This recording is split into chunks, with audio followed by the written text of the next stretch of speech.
Virtual Classroom. Today, we are going to start our Unit 2.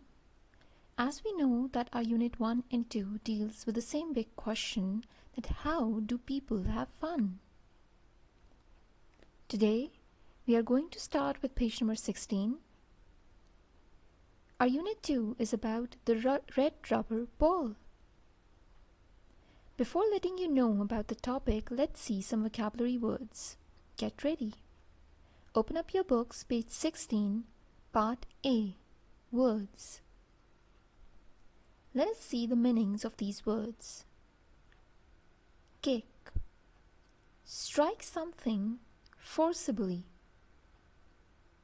The next word is tag. A label attached to someone or something. Skip.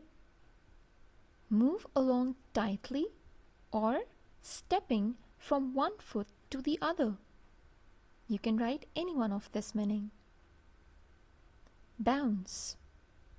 Move quickly up and back. You can see the pictures for these words. The next word is drop.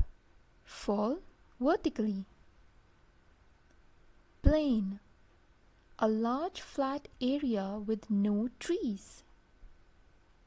Lake. A large area of water surrounded by land. Canyon. Canyon. A deep gorge, typically one with a river flowing through it. Cliff. A steep rock face. Stream. A small narrow river. You can see the pictures for these words as well. Now what you have to do is you have to write down the creative sentences for these vocabulary words on loose sheets of paper. That's all for today.